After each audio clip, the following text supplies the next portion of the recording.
सुन्नु न अब तपाईँलाई धेरैले लामखुट्टे भन्छन् के तपाईँ आफूलाई लामखुट्टे भन्छ मलाई त गर्व लाग्छ लामखुट्टे तपाईँको शरीर पनि लामखुट्टे जस्तै मलाई त राणीका बान्डे रन्डीका बान्डे भन्दिनँ यस्तो बोल्नु उनीहरूको आमा छन् है उनीहरूको कोलङ्गार हो अरे भर्खर भन्नुभयो तपाईँले अनि मलाई चाहिँ भन्यो भने होसमा हुनुहुन्छ कि बेहोसमा हुनुहुन्छ तपाईँ मलाई भने म अर्कालाई फर्काउँदिनँ भने तपाईँ चाहिँ अलिकति के बालेन्समा एक सर्क हानेर आयो क्या तपाईँले मलाई जाँडकै कुरा नदिए निकाल्नुहुन्छ तपाईँ त फोर बोल्ने अनि फोर बोल्दैन भन्ने तपाईँ पनि बालेन्समा होस् कि बेहोस एक सर्को दुनियाँ अर्को भनेर आयो क्या तपाईँलाई पक्रा पर्छ यहाँदेखि तपाईँ के अरे आशिका तामाङले गाजा रोप्नु पाउनुपर्छ भने अपशब्द प्रयोग गर्ने व्यक्ति कस्तो अपशब्द तपाईँलाई कस्तो अपशब्द भने क्या के अपशब्द बोल्यो मैले चाहिँ अपशब्द खाइरहेको छु राणीको बाहिर लोडीको बाहिर मैले चाहिँ बाहिर यत्र मैले अपशब्द गर्नु अलिक रिस नउठाउनु दाइ म त कस्तो मेरो हेर्नु है म त साथी भने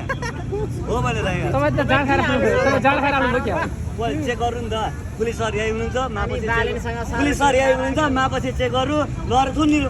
किन आरोप मात्र लगाउने मिसिन ल्याउनुहोस्